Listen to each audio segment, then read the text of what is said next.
All right, testing audio. 1, 2, 3, 4.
Morning, folks.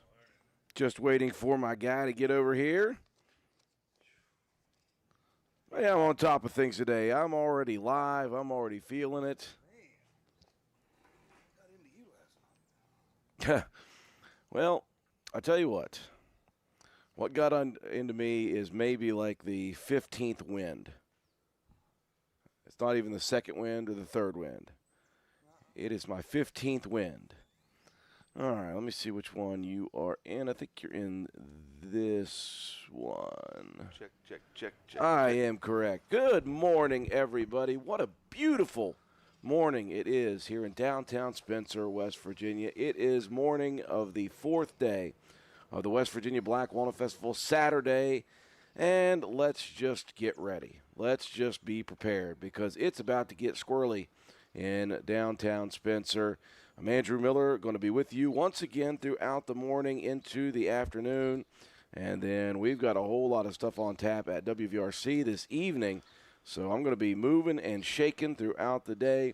Looking forward to another great day at the West Virginia Black Walnut Festival. And as is tradition now, officially, my first sponsor of the morning is Jason Miles Bennett with Getting Piggy With It, 304. Jason, first and foremost, I did not see a post last night about lack of meat. I wanted to ask you, did you run out of meat yesterday? I know that the crowds were insane yesterday. Were you prepared?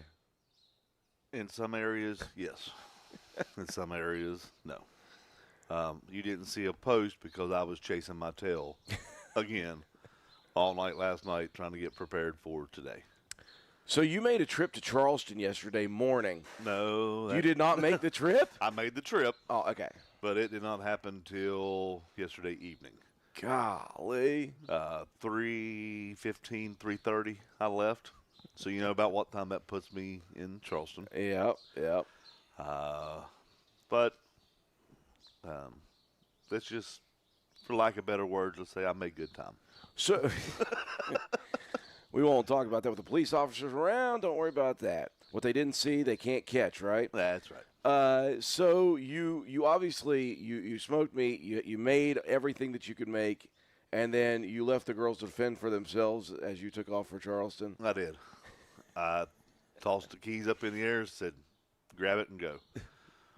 But were they giving you updates while you were on the way to Charleston? Absolutely. Okay. That and Josie's fiance is down. So I kind of left him in charge of, you got one job. Because, we can't trust him with sharp objects. Anybody's been around, we're all calling him Nubby. So, but we cannot trust him with sharp objects. Did not happen here.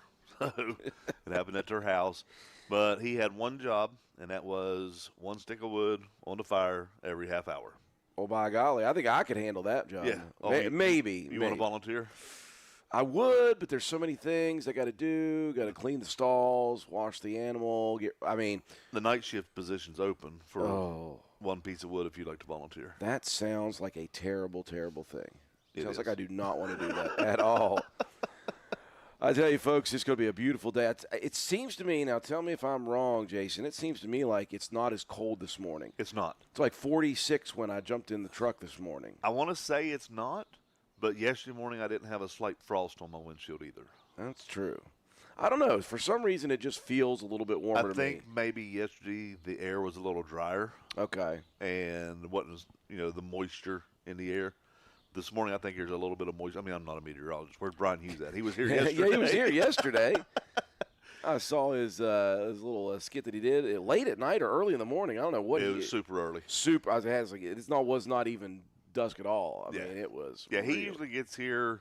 We usually bump into each other about 3:30, 4 o'clock in the morning because he goes live with the morning air show or the morning news at 5. 5 a.m. Yeah. Gosh. So he's got to get up here and get all of his mobile equipment and everything set up. And So you want to be a newscaster. My goodness. Never mind on that one. Well, folks, we got so many things happening today. It's kind of like, I know this event is 5 days officially. It's Wednesday through Sunday. But Saturday is kind of the day of the festival. It's not as if anything crazy is going on more than normal stuff, but it's a Saturday. Everybody's off work. Even people from out of town, out of state, even out of country are able to make it to the festival, be it last night. But today is the big day. And, of course, there's the big thing that's going on today is the Grand Parade. That is the number one draw. People will be packing the Main Street area. They'll be all up and down the bypass. I don't think there were any fist fights. There may have been some fender benders Friday morning when they were getting down the bypass there and people were claiming their spots, but I don't think there was any fist fights at least. Now, I was going to go check that out and actually go mobile. No, not this year. No fist fights this year. A lot of complaining online, I will say that. well, that's what online's for, isn't it? It's half the battle. So, the Grand Parade is going to be happening at noon. And, of course, the lineup for that begins all the way early at 10 a.m. down by Handy Mart or wrapping around the COA building and all that stuff. So, if you're trying to get into town from 119 or from Route 36, my suggestion would be to either get here to town very, very early. I'm talking like 9 o'clock early. Talking like wherever you leave now. Leave now would be a good idea. Or if you're coming to town after 10 o'clock, I would slightly suggest going ahead, and I know it's a little bit longer, but I would suggest if you're coming from 119, go out 36, go around Slate, come in on Arnoldsburg Road. You'll have a better chance of getting closer to town at that point. But that's just my suggestion. If you're coming 36, just head over Slate Road. Or go down 119 to Charleston, come back up 77, and that way, by the time you get here, it'll be died down. Yeah, absolutely. Come all the way around to Ripley. Take the scenic route, and you're still going to be here in the same amount of time. Yeah, it's probably going to be the same thing. Parking, folks, is at an absolute premium today. Of course, the Roane County Wrestling Booster Club was selling spots down at Hardman's. Now, I talked with John Penna yesterday morning about the pancake breakfast that they were doing yesterday. That's going on this morning, by the way. We'll talk about that here in a second. But the Booster Club for Wrestling is selling those parking spots. And he said yesterday they had already sold 30 of the 40 spots. So there's only 10 spots as of me talking to him yesterday morning. There may be no spots left there to park. That is a prime spot to park, and I do appreciate Hardman's for allowing that opportunity for fundraising for the Wrestling Booster Club. Parking is going to be crazy.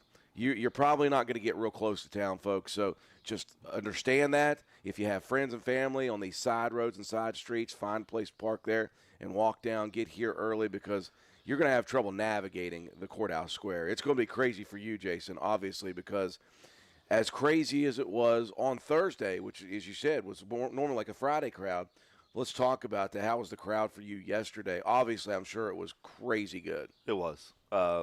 I got back into town from Charleston about 7:30, about 7 o'clock. Yeah, it was right at 7 because the band was just starting. And if you've never heard those girls, man, some of the songs they were singing were like cover songs of other people. Yeah. And I had come over and say, is that really the band that they hired, or did they bring special guests? I mean, they were on point. Well, Tiger Lily Gold, they do have a top 40 hit in country music already, so they're kind of on the cusp. They're a little bit further along than like Lainey Wilson was when she came to Spencer, and then like 6 months later she was winning all the awards. So I assume that they're probably going to be on that trajectory as well. Well, they were, absolutely amazing. But the crowd last night, parking, I come in from the Go Mart side around the back. Yep. They were plumb out to, what is it, Reedy Road, maybe? It could be as far as that. It's a long way. Is It that could the one be. that goes from Go-Mart up by, goes up the hill around the hospital? That is Parkersburg Road. Okay. Yeah, you're right. You call it Reedy Road. As people used to call it Reedy Road. Okay. So parking was to there. Jeez, it was. And that was Friday. That was Friday. Never seen a Friday crowd. I've been doing it 4 years. Yeah. And this is the biggest Friday crowd we've ever seen. Well, I think, Jason, back to 2020 and when this thing got shut down for COVID, and in 21 where it was, they tried. They tried to just put together a real tiny little thing. And in those 2 years, people really got worried. People were like, oh, man, and we knew.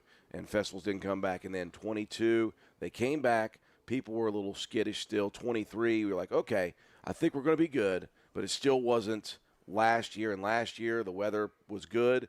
And you're like, okay, we're going to be good. We did not expect this. Right. This weather this year, everybody's excited about it. And it is insane this year. Yes. It's just, again, I'm amazed every year. By the crowd, and B, by the festival organizers. Yes. And the city workers. It's it's kind of like with me and cooking the food. It's like they challenge me. Yeah. I throw a challenge. Challenge accepted. And it's like, ugh. And same way with the city workers and everything. The multiple thousands of people that were through here. And you look at this street and the courthouse square. Couldn't tell. And, right.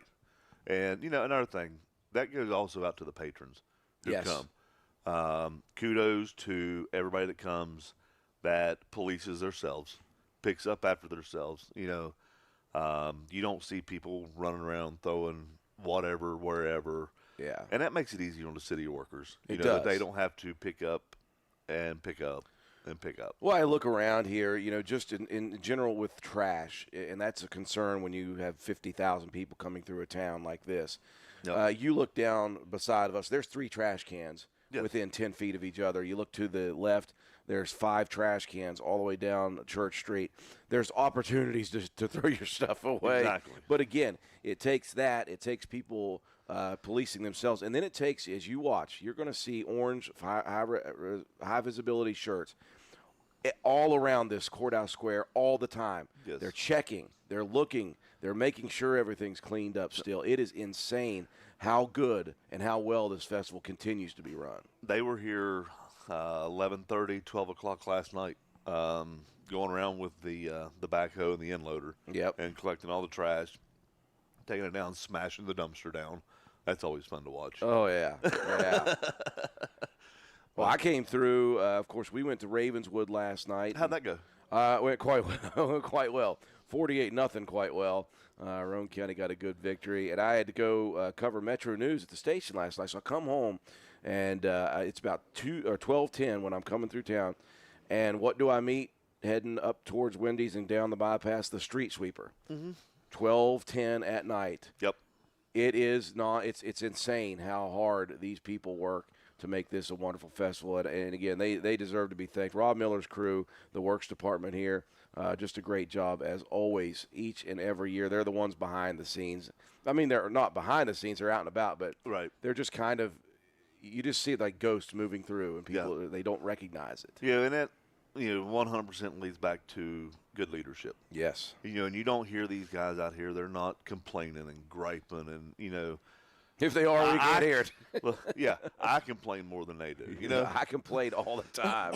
And you don't. Like I said, if they do it, then you don't hear it, and that's good. Yeah. And that just Rob Miller, his group, the leadership that gets these guys motivated to come out here and put in the hours that they do.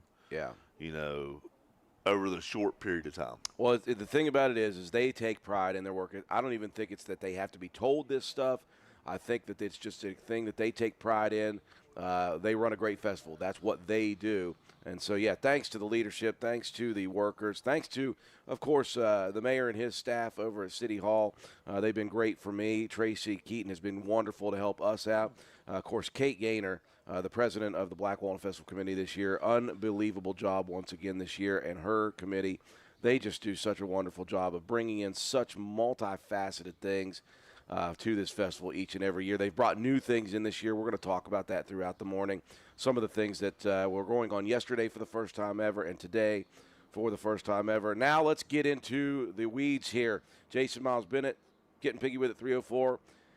You had one brisket, you said, yesterday. I assume that didn't last very long. So what do you have today? I know that you were thinking about grabbing some extra stuff today. Something about chicken. Did I hear chicken today? Help me out. Tell me what you put on the smoker last night and this morning. So we've got 3 briskets on right now. Being that I didn't get back till later yesterday evening from Charleston, it may be a little bit after 11 before those actually are ready to come off. I'm hoping I can get them pushed through, but they're cooking good. I will say that, as long as they don't hit that stall point on me and freeze up. But we're going to try to push through it. We're not going to do. I think I did a little bit of the pulled chicken last night. I ran out of the meat that I used for that, so the last little bit of meat I had, I threw it in there, used it up. But we are going to switch over to a chicken thigh meal. Yes. And it's just going to be a smoked chicken thigh, as with everything I use, nothing but dry rub. Yeah. If you want to choose a sauce to put on it, you're more than happy to. But I think we're going to run a little special on those, and we're going to do a 2-thigh meal with 2 sides for $12. Oh, okay. All right. So that'll be good stuff there. You get 2 bone-in, skin-on Yep. Chicken thighs.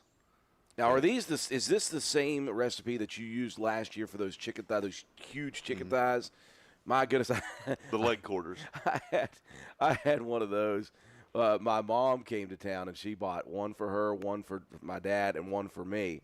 And I didn't get to it. When she got to me, it was like I was moving somewhere. I was going somewhere. I think you're headed over to the parade. Yeah, so I'm walking and slamming this thing at the same time, and I got this whole big bone-in thigh and I don't care at that point. It's Saturday. I'm like, I don't care. Those things are good. Okay, I just want to make sure that's in my head. That's what I was thinking. Yeah. So. Yep. So it'll be the same recipe we used for those last year. Yeah. Any type of bone-in chicken we do like that, other than the wings, has the same recipe. So there's not a lot of spice in it. So if you're thinking, it'd be too spicy, well, it's not. For those, I'd kind of tone the spice down a little bit. Okay. So you got brisket coming, just depending on how that goes. You got the bone-in chicken thighs, and you're going to do a meal, possibly 2 thighs, 2 sides. Did you say 2 sides? Yep. 2 thighs, 2 sides, and a drink for $12. No drinks. No drink. I don't. Oh do gosh, drinks. I don't want to give that out there early. Yeah. No drinks. you'd go broke. I just about broke you right there, Jason. Sorry.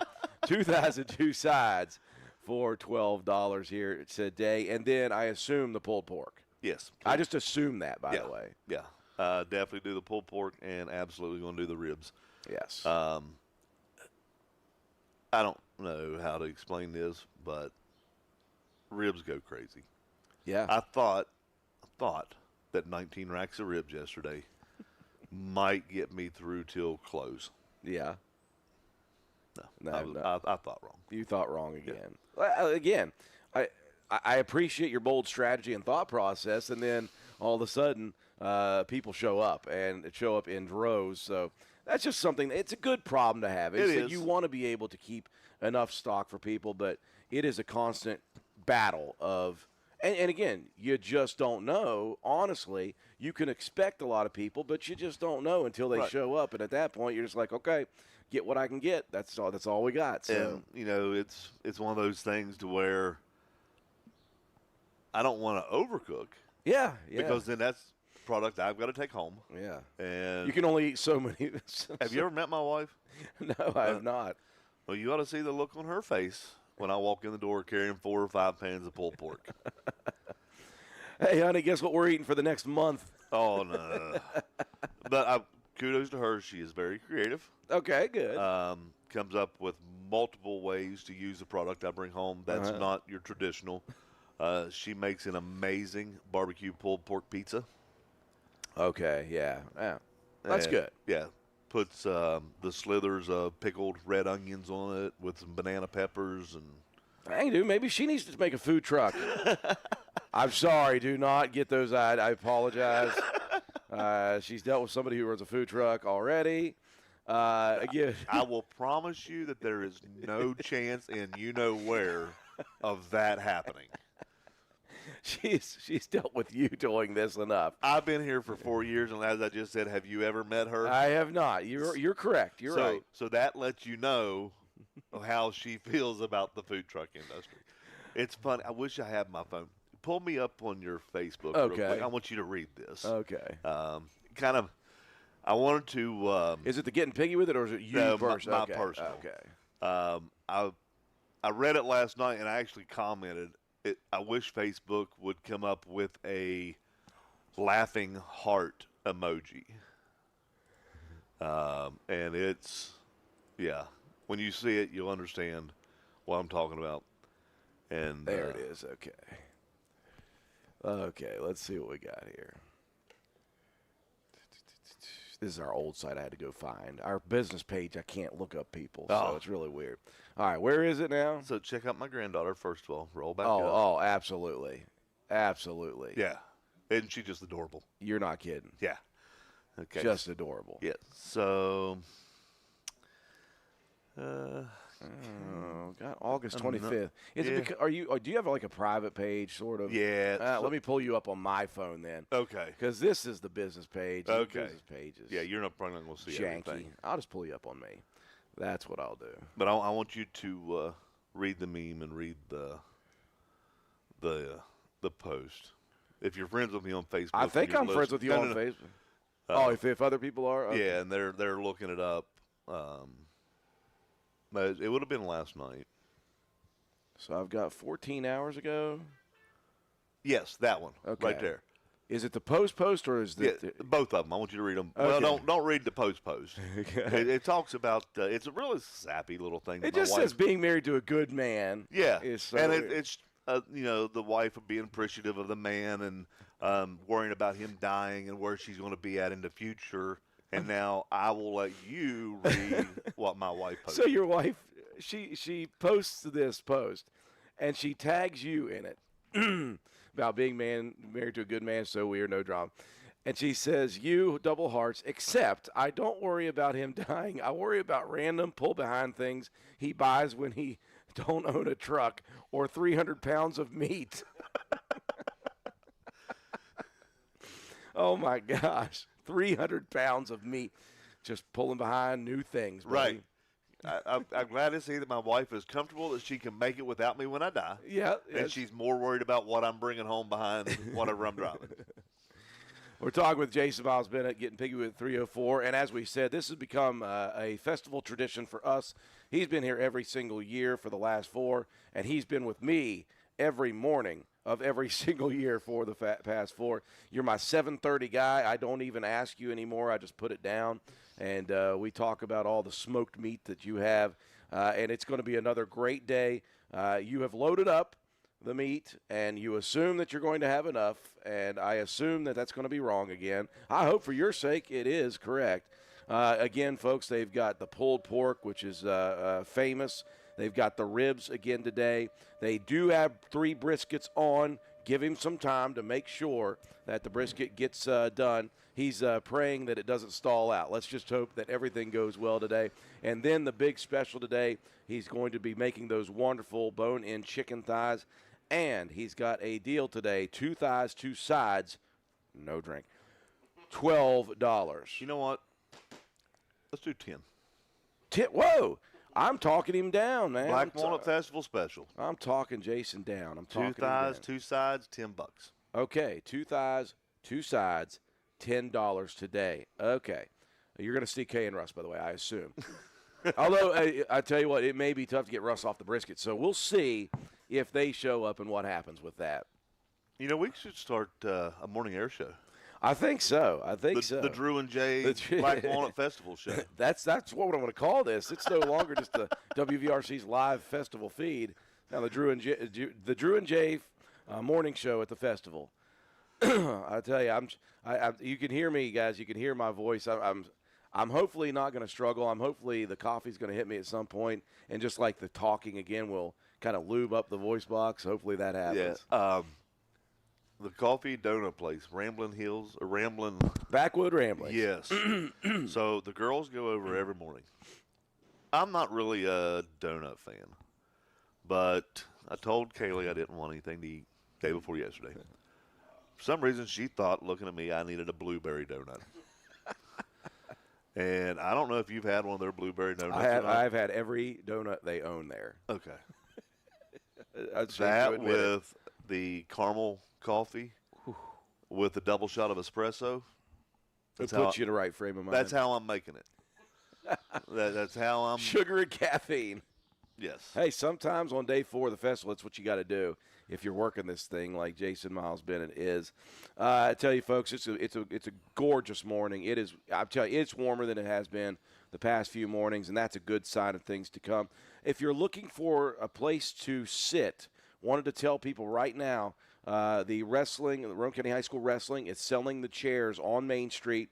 If you just drive down to Main Street, or you won't be able to drive and park at Main Street, but if you walk to Main Street, you're going to see those guys up and down the sidewalks. They are selling those seats each and every year. That's a tradition as well for the Raider wrestling team. And so if you're looking for a seat, make sure you find Coach Jarvis or any of the other volunteers that are with the Roane County High School Wrestling program, and you can get yourself a good seat to watch the parade.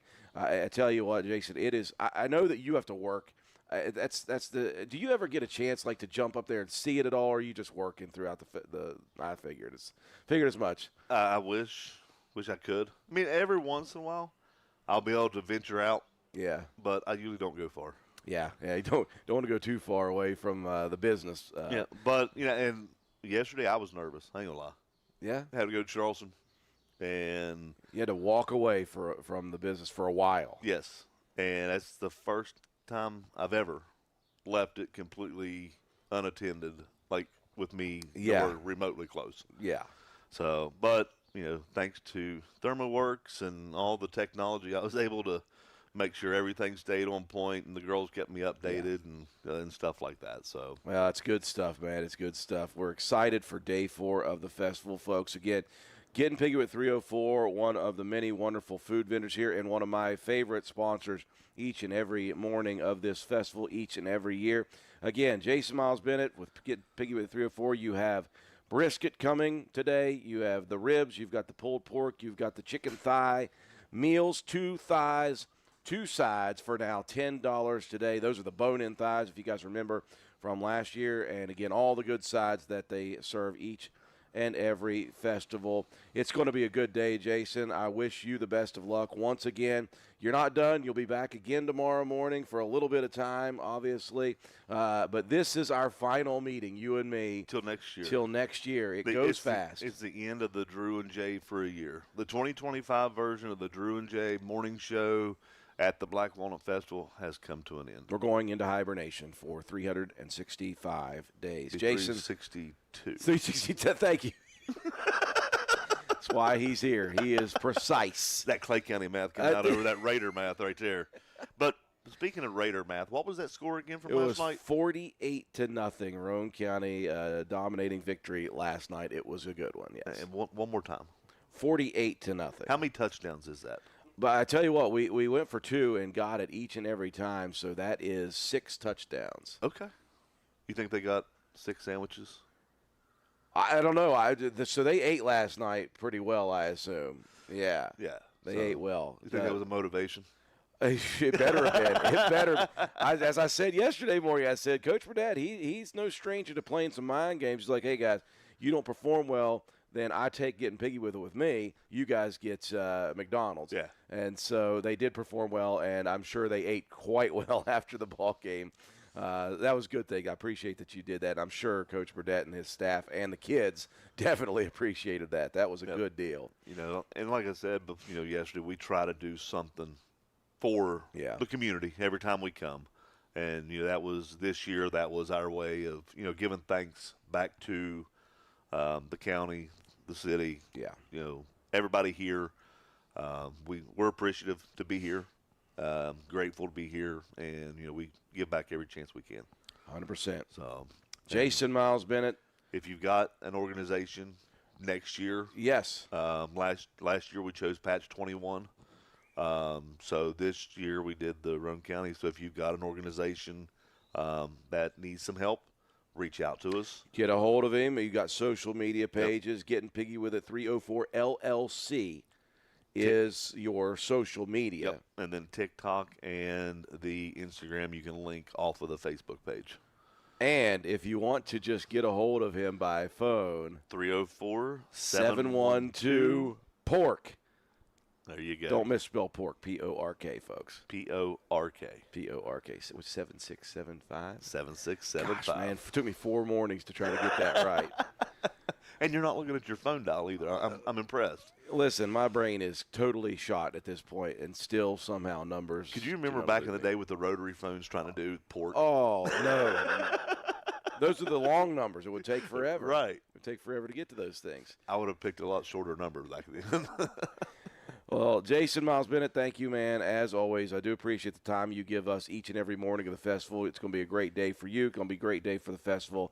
Go over there and tend to that brisket, please. Yes, and all the sides and fixings that go with it. Absolutely. Folks, we're going to break away for just a bit. I did see Quentin Keaton mealing around over there just a little bit, so he's going to be our next guest once again from Jack Gear Ford. Stay tuned, folks. Make sure to come down here to the festival. Get here early. I'm telling you, folks, it's going to be a crazy, crazy morning. So get here early and stay often for day number 4 of the Black Walnut Festival. When I come back, we're going to go through the list of events that are happening here today at the 71st Annual BWF.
Hey, welcome back, everybody. Do appreciate you tuning in early with us. I tell you what, it's a lot warmer this morning at 46 degrees when I got in the truck.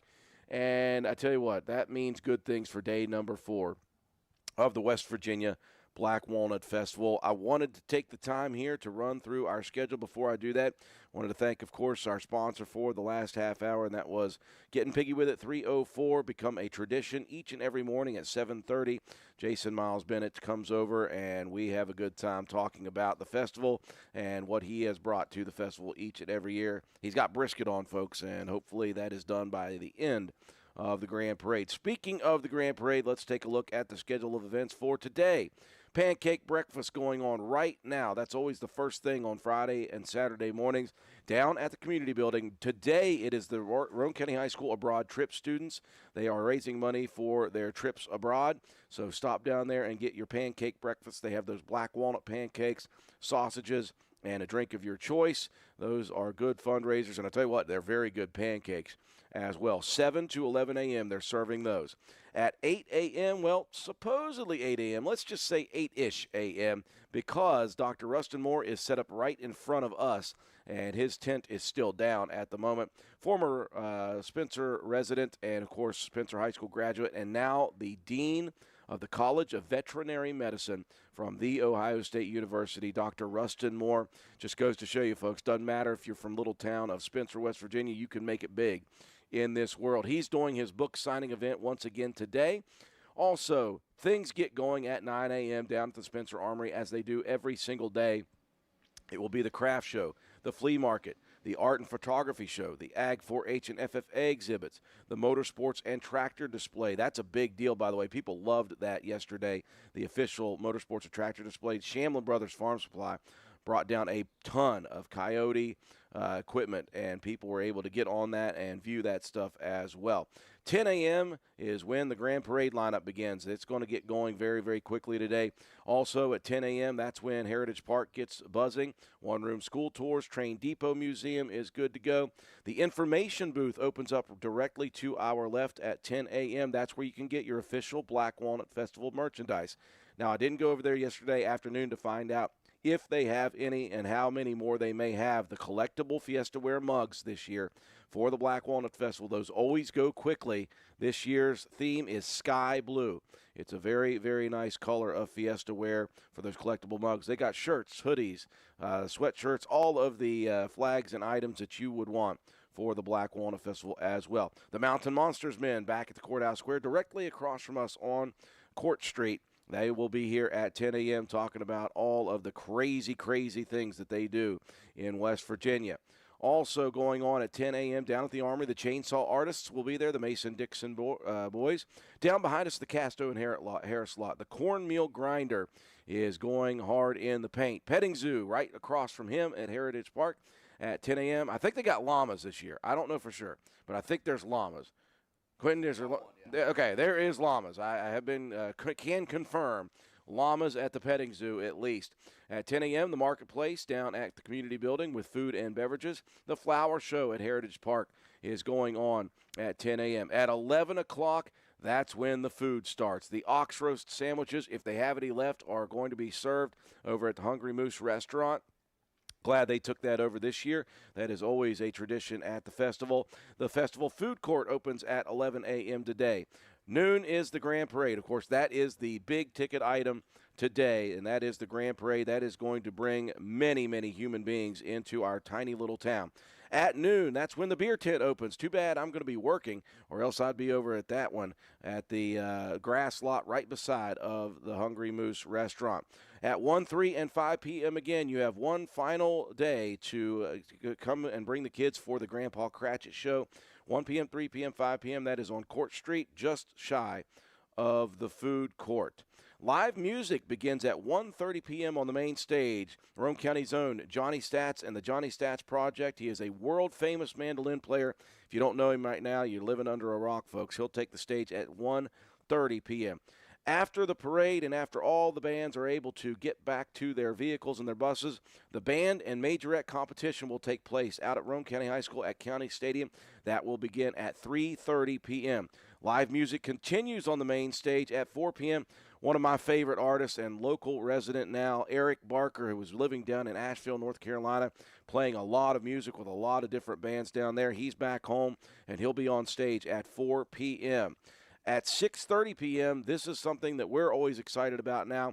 The 4-H and FFA livestock sale will be taking place out at the Paul Cummings Memorial Barn. We will be there with coverage live of that event at 6:30 p.m. And 7 p.m., music continues on the main stage. The Esquires are going to take the stage at 7 p.m., and there it is. That is day 4 of the West Virginia Black Walnut Festival.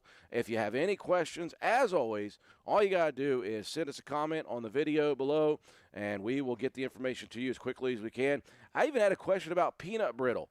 That is Gibson's Goodies, the fudge people. They're down behind us at Heritage Park. And, of course, I swing the camera around. Got to show the face. Got to show the beard. Well-coiffed beard. Absolutely. Grab any one of those that you want and just try to navigate the craziness of the headsets. We're happy to be joined again. I don't know why I went with the beard thing, Quentin. I'm not sure what. It's day 4, and I'm a little bit loony at this point, buddy. Quentin Keaton with Jack Garrett Ford once again. We had a great conversation yesterday about Jack Garrett Ford, and then I saw that you had clipped the video, and it's very important, and I really appreciate that you did that. It's important that you mentioned that. You're very passionate about people shopping local, especially during the Black Walnut Festival. The festival brings out so many crafters, so many people who don't exactly have like big businesses, but they have a passion for doing things that they do, and they have the ability to go down to the craft fair. They have the ability to set up their goodies and their goods at the flea market. They have these opportunities to do these things, and they need the support as well when people come down to the festival. We hope that they utilize that opportunity to support these small crafters and vendors. But in the end, when you're in town, as long as these businesses are open, these are the businesses, folks, that you see who are sponsoring football teams, baseball teams, basketball teams at the midget league level. They are the ones who have their logos on the big board at the high school for teams. They are the ones that are helping sponsor band trips. They're the ones who are sponsoring 4-H and FFA things. They're the ones who are buying all of the animals that we're going to be seeing being bought tonight. That's what you know about these people. These are the businesses that run this community, and they're the ones that breathe life into the community. And you're part of that, Quentin. It's something that you and I talked about every year. In fact, every year we talk. Yeah. We talked about this. It's something that was started with Demby Garrett Ford. Mm-hmm. It's something that Jack Garrett himself continued to push. And as soon as you took over, it wasn't anything that anybody had to tell you. You are one of the biggest sponsors of just about everything I see. It's amazing to me that you continue to be able to do this. It's fun to be involved in all of it. That's for sure. So we've got Saturday morning here. It's a beautiful You're Saturday wearing morning. Shorts. Yeah. It's it feels pretty good compared to yesterday. It was like 37 yesterday morning. Did you get an early run in or something? No. Okay. No. I just figured I'm seeing. I'm ready though. I'm still going to try to talk you into joining for one. Listen, I told you when I was still really, really fat. I'm getting less fat. I told you I was really, really fat one day when I dropped by and we were talking a little bit, and I said, man, I will never, ever run again. And then I told you the story about sprinting down there to Heritage Park. That made me think that I should never say never. That's right. I should never say never. Now, I will never be able to play like basketball again, like those side-to-side stop and cut and stuff like that. That just hurts me to think about. But if I can walk straight forward with no problems, and I've been doing a lot of that, if I can do that, maybe with a few more LBs taken off, Quentin, I might be able to jog. Certainly, you can. You can do it. This guy ran an Ironman. This guy is an Ironman. That's not just running, by the way. The Ironman is, okay, let's go through this again. Let's go through the numbers. It is a 2.5 mile swim. 2.4, yeah. 2.4 mile swim through shark-infested waters. I don't know if it's shark-infested, but it certainly had jellyfish in it. And then it's a 112-mile bike ride. and then it is a full 26.2 marathon. Yeah, I'm starting to hurt just thinking about it. And I thought I was the crazy one. I'm just saying. Well, what that tells me, Quentin, is you're a motivated guy. You're a motivated guy. I had you on the podcast. Obviously, we were talking about your Ironman trial. I've actually only had you on two, but the one I was most enthusiastic about was the personal journey of the Ironman and doing. I guess you've done those things before, but the one in Kona is like It's the one. It's the one. It's the one. It was a great experience. Got a lot of great memories from that. The whole family went, and the kids did a Iron Kids race while they were there, so that was a lot of fun to witness and just be part of that culture over there. It's really neat. Absolutely, absolutely. And you again, what's one thing they can't take away from you now? That's right. That's such a weird, wonderful thing to have. I liken it to I did a run, and everything in my life is before the run and after the run. Yeah. Everything in your life, you weren't an Iron Man before. You're now an Iron Man, and everything from there is Iron Man Quentin Keaton. Not business owner Quentin Keaton. Oh, Quentin, let's talk about the business again. You guys are doing so many things in the community. You got a green tag sale event. Of course, we talked about that yesterday, but I wanted to give you a chance to talk about that green tag sale event once again. I didn't realize it was something you did every year. Yeah, we do it at different times, but we always try to do it around events too, just to show people that we're willing to deal on what we have on the lot and make them affordable and see that we're competitive with just anybody out there. And that's what we do. We mark them all down to below retail and close to wholesale on most of them. So it's a really good time to buy a vehicle, good bargains, and interest rates have went down significantly, which is great. That's helped a lot of people to be able to afford the payments that they, price of everything's went up. It is what it is. It is what it is. Everything's went up. Everything that the grocery store, if you go out to eat with family or a restaurant, it's more expensive. Cars are more expensive, but one thing that helps get those payments down is lower interest rates, which is happening now. Yeah, I'm sure that you guys enjoyed the thought that when those interest rates started to come down. Do you see, like, as a general manager and as somebody who's got the pulse of your business, when those interest rates drop, do you see it in numbers or do you see it in people who's walking in? How do you gauge that? Yeah, definitely in numbers. We see a lot of people. We do see a lot more people walking in, but and people just talk about it. It's like, oh, I'm here because the rates are so low right now. Yeah. I wonder, how do you get your inventory when it comes to a dealership? You're a Ford dealership. Yeah, so all of our new vehicles, we order direct from Ford Motor Company, built in, all of them built here in America. And our pre-owned vehicles primarily are from trade-ins.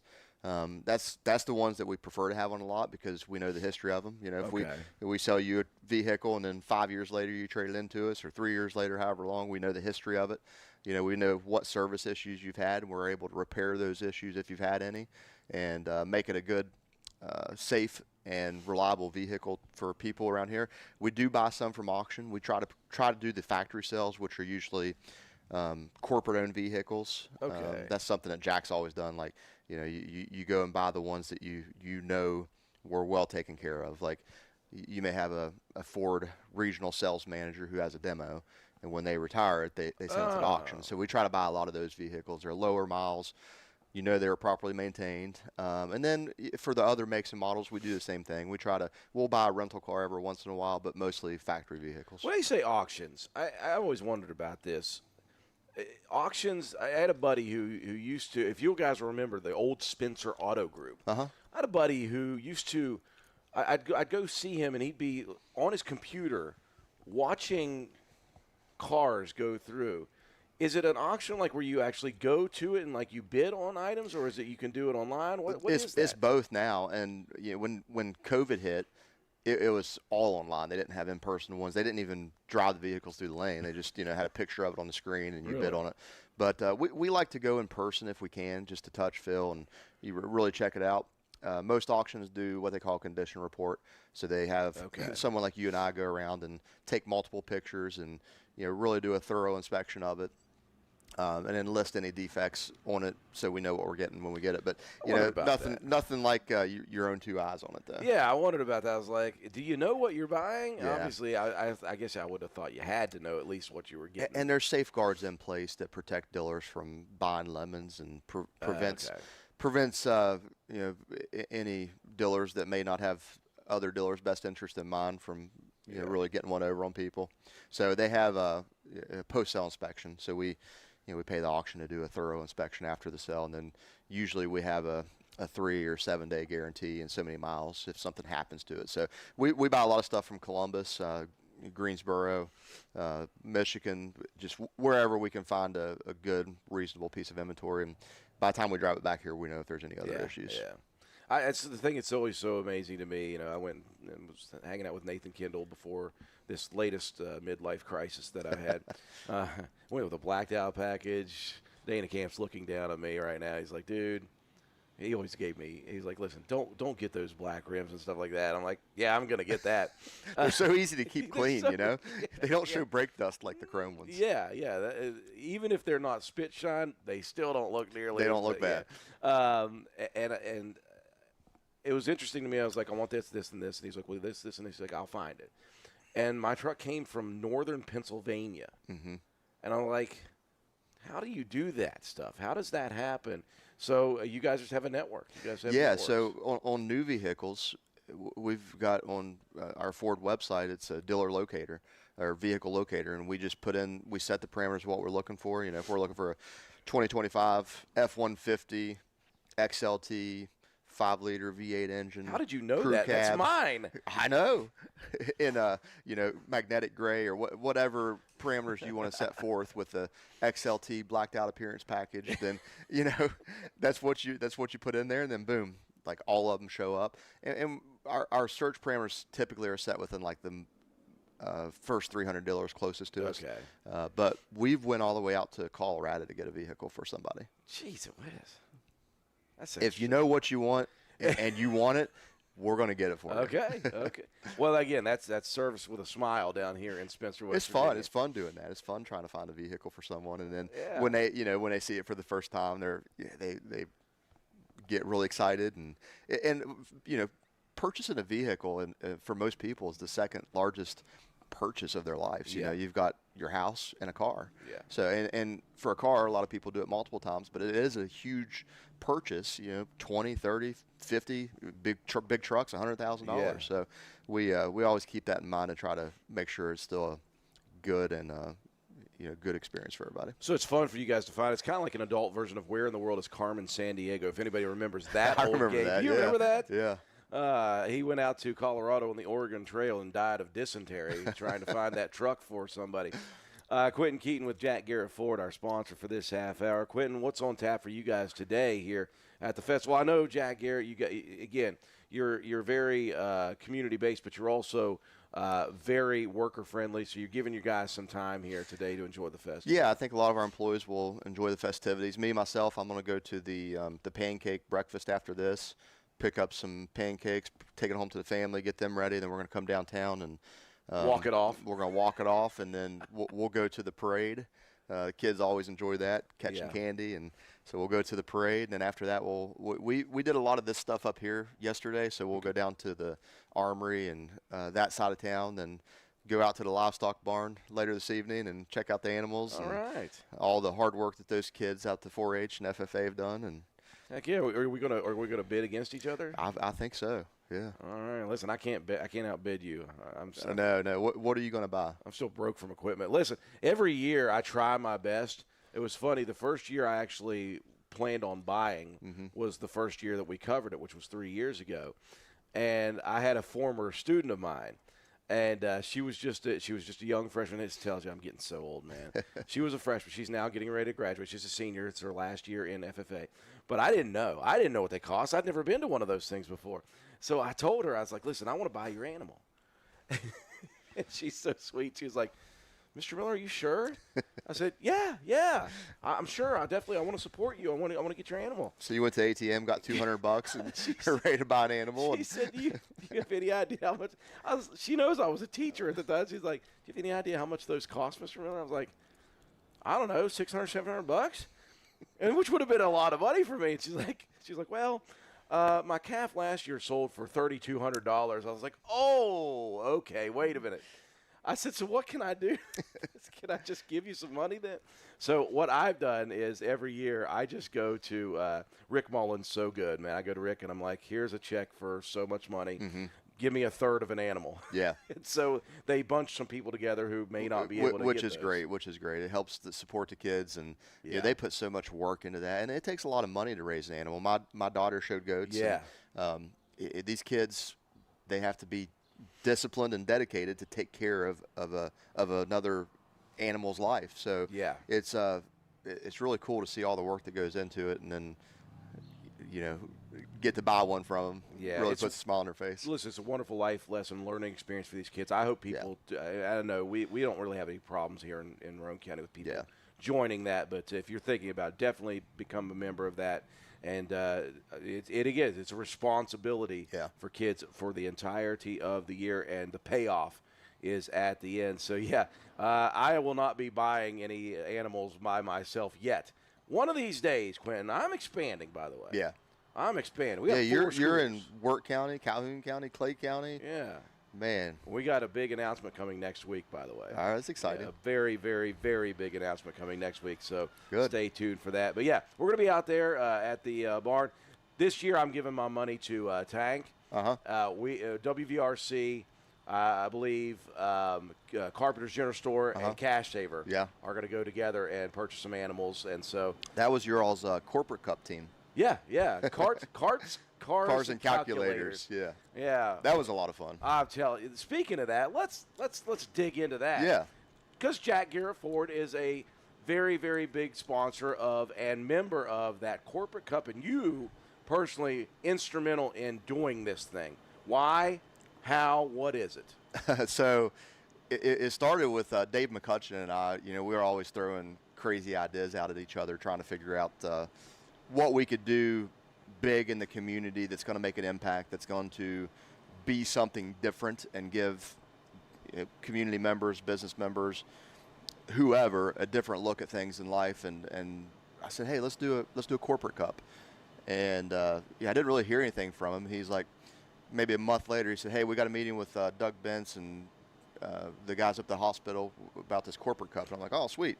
So, Roane General Hospital just makes sense for them because they're, fitness, all the fitness stuff that they're doing, prescription for your health. So we sat down and we said, all right, let's do this. Let's do it over, instead of just doing one day, let's do it over the entire summer. And, my big thing that I really wanted to do was the beach volleyball. Yeah. Which was awesome. Scott and Dave let us use a piece of the freshwater field down there, dug a big hole out, filled it up with sand, and we had some really cool. Did you play any of the volleyball? Okay. Yeah, you did. You did. I remember now.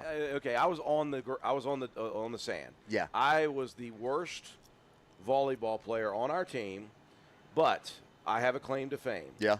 So we were playing against a group who had a couple of former high school volleyball players. Yeah. Including, I believe, it's a Brandy not Brandy Hilbert. It's probably Brandy First Kinder. Neighborhood Bank. First Neighborhood Bank. Yes. Kinder, and then her sister Beth is.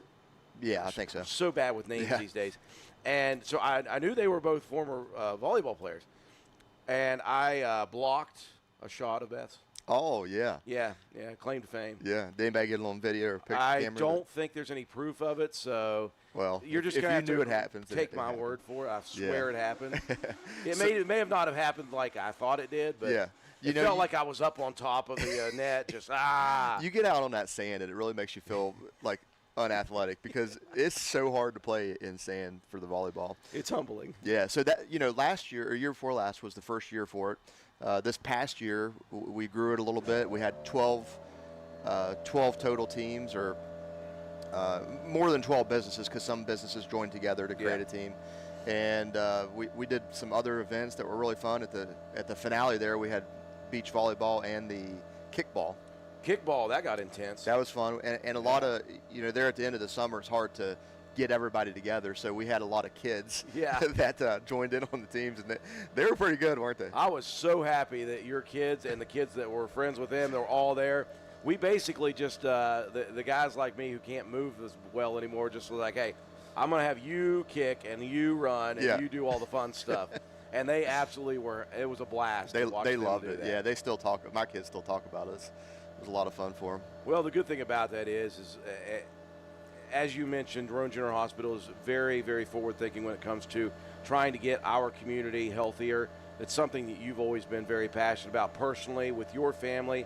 And now with Jack Garrett helping with the racing series that you guys do, this corporate cup, trying to give business owners, because you're you're a business owner. Yeah. You see your employees. You want them to be healthy. You want Right. them to live a good life.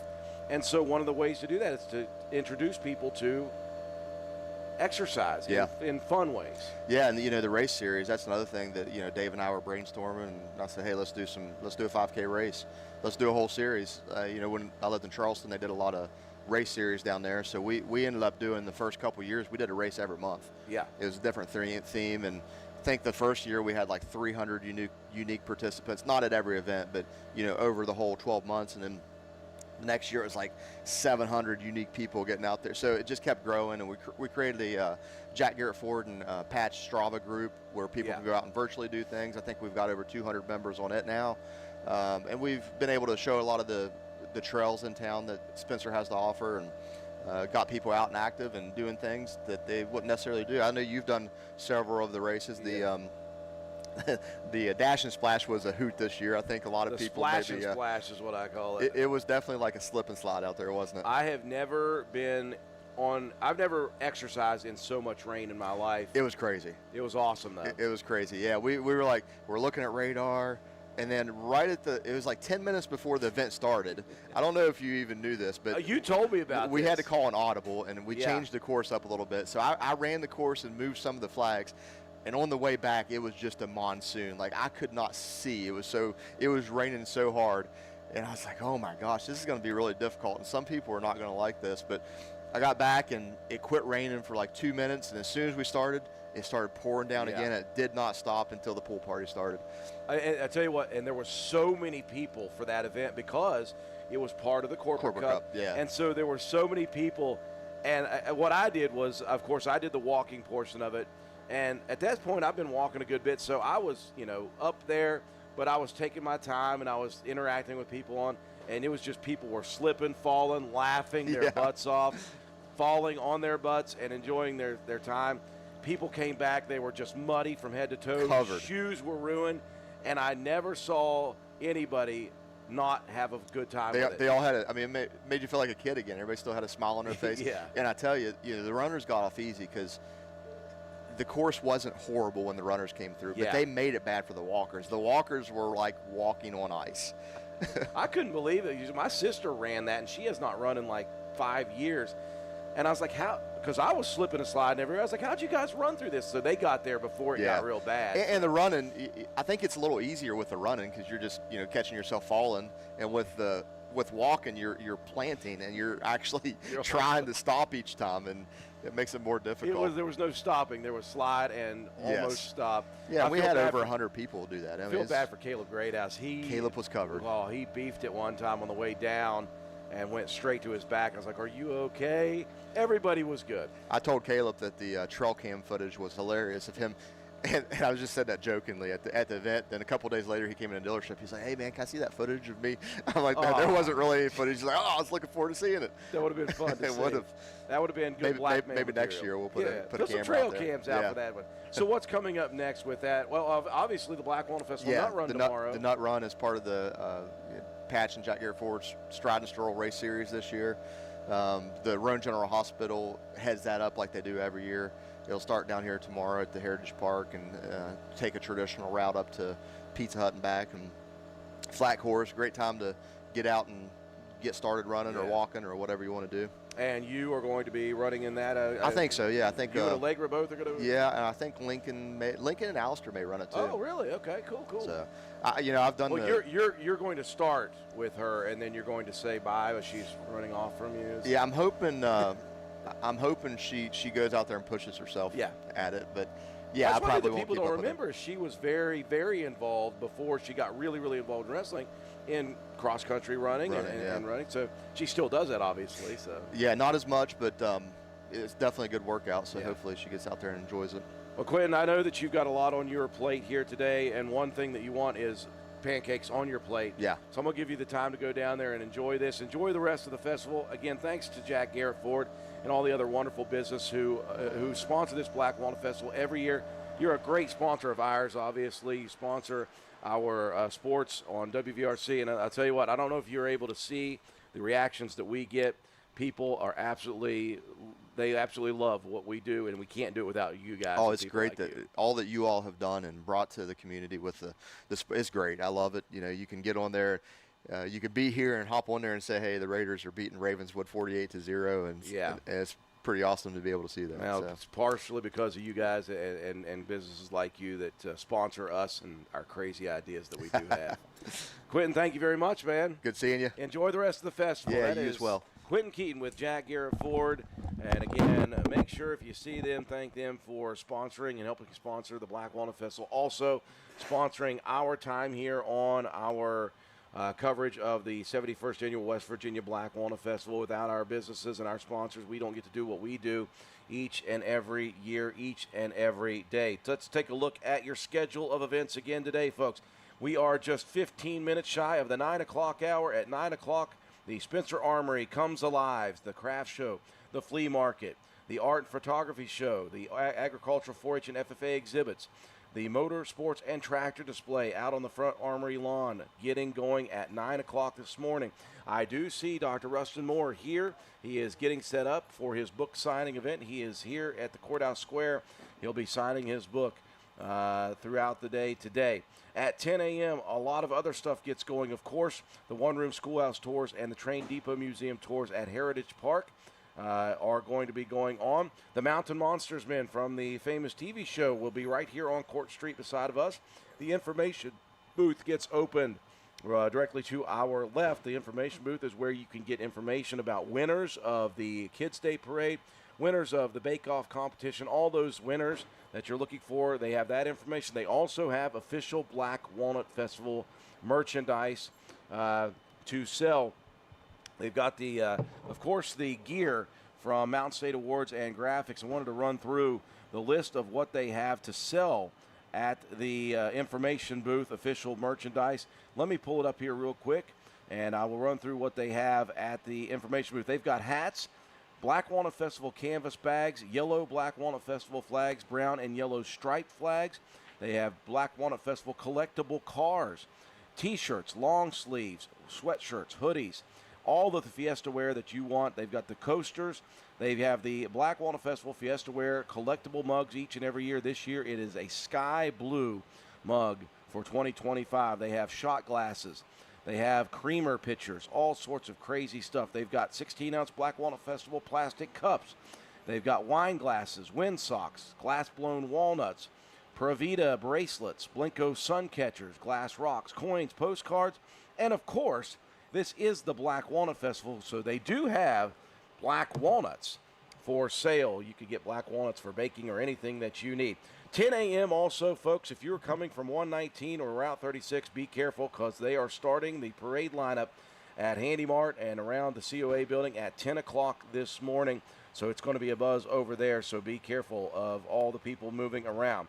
The chainsaw artists are going at 10 a.m. over at the Spencer Armory. Down behind us at the Cass O'Hare slot, the Cornmeal Grinder, also at Heritage Park down behind us, the Petting Zoo going on. The Marketplace inside the community building with food and beverage, also the Flower Show at Heritage Park going on. At 11 o'clock today, the Carnival is taking place. Let's go ahead and get those Carnival prices for you. I almost forgot about that. So let me pull up the pricing for the Carnival real quick today. I don't want to leave that out. Give me just 1 second. Okay, so for today, 2 sessions of the Carnival at 11 o'clock in the morning. Well, it says 11 o'clock. Let me double check here. Carnival, 11 o'clock. Yeah, okay. So on Saturday, the first session, 11 to 6, $20 for a wristband. 20 tickets for $25 and 1 ticket for $1.50. Then in the evening session today, 6 p.m. to close, wristbands are bumped up to $25, and then still $25 will get you 20 tickets, and 1 ticket is $1.50 a piece. Those are the Carnival prices for today. Again, the Grand Parade is the big ticket item here today. It will go from the Handy Mart lot all the way down the bypass. It will cut over at the Wendy's stoplight and to Main Street, down over through town, and it will cut over around Armacell and finish off right there for the Grand Parade. We'll cover the Grand Parade live here on Facebook and YouTube. The beer tent also open at noon. That is at the grass lots right beside of the Hungry Moose restaurant. That'll be open from noon to 9 p.m. That's a new thing this year that they have brought to the Black Walnut Festival. At 1 o'clock is the Grandpa Cratchit Show, one of 3 shows, 1, 3, and 5 today. The last opportunity, folks, to bring the kids down and get the Grandpa Cratchit Show this year.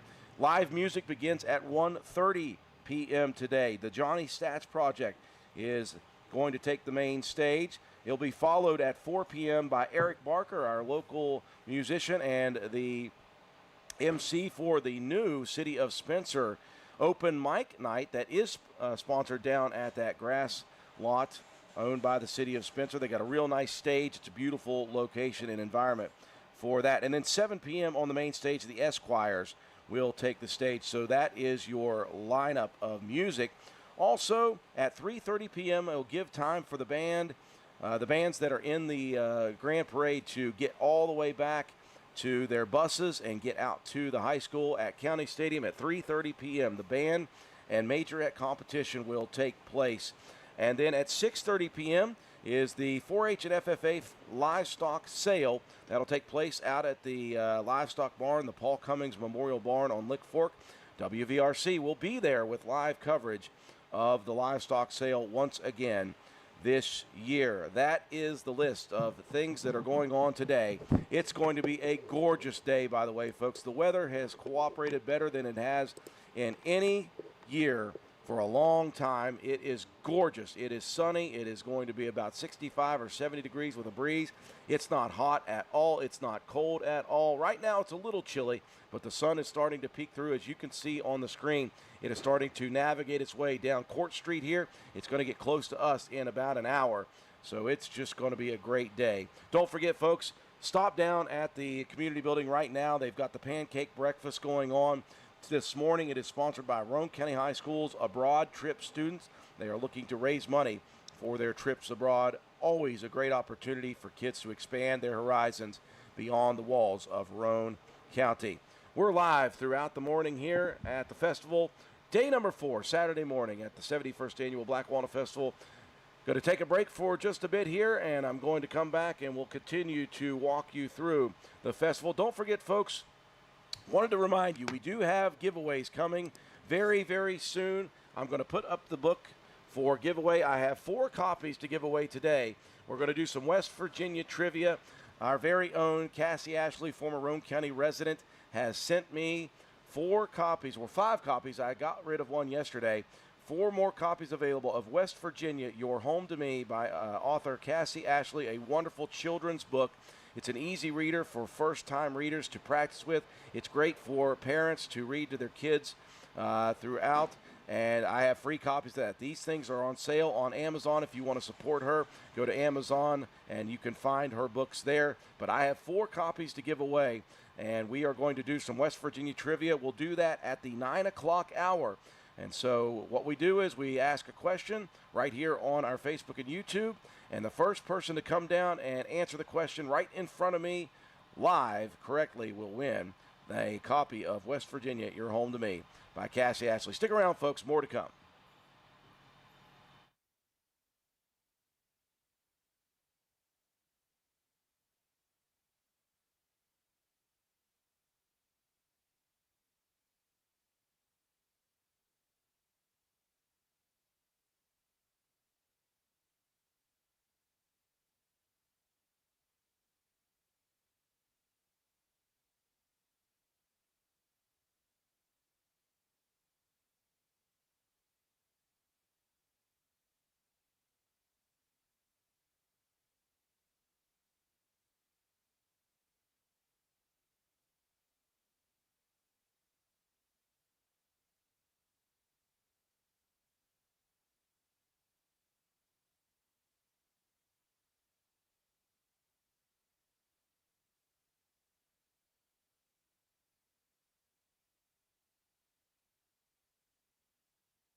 Welcome back, folks. I do appreciate people tuning in. If you have any questions, again, about the Black Walnut Festival, Saturday morning, Saturday afternoon, Saturday evening lineup, let me know.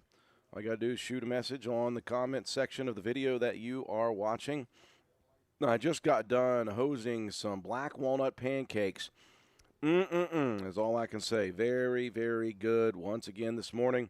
Yesterday morning, it was the Roane County Wrestling Boosters that were in charge of it. This morning, it's the Roane County High School abroad trip students. This is a group of students, a small group of students who is looking to raise money for some study abroad trips. Like we're talking overseas trips, and of course they are very expensive, so they need to raise money for that. It's such a good thing to expand the horizons of our young students in Roane County, and hopefully people continue to support the Roane County High School abroad trips. And one way they can do that is to go down to the community building and purchase some of those. Lisa, can you not hear me right now? It looks like we are live, and I can see it up and down. I can see the audio moving, so hopefully I am actually being able to be heard right now. Maybe said that when we were gone. Yeah. Okay. Yeah. So go down to the Heritage Park Community Building. They are doing the pancake breakfast from 7 a.m. to 11 a.m. Again, you can get 3 pancakes, a couple of pieces of sausage, and a drink for $10. If you want the black walnut pancakes, it's only $12, and it is going to a tremendously good cause. Okay, good. Somebody can hear me. That's good. Okay. So here's what we're going to do, folks. We're going to do another giveaway right now on the air. How's it going, guys? We're going to give away another book here on the air. And I want you to take a look there. The book is called West Virginia, Your Home to Me. And that is a book by one of our friends and, of course, former Roane County resident Cassie Ashley. It is a children's book, and it is a very, very good, very easy reader, early reading book, and it's well illustrated. As you can see, the front cover is absolutely beautiful.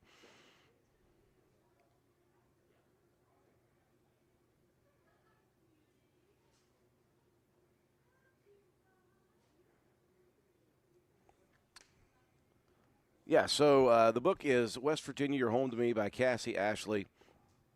And it is again very easy reader for kids. If you've got a kid who is a new reader, emerging reader, this is a great book for them to practice on. It's a good book for parents to read to young kids, and it is just wonderful to support local people.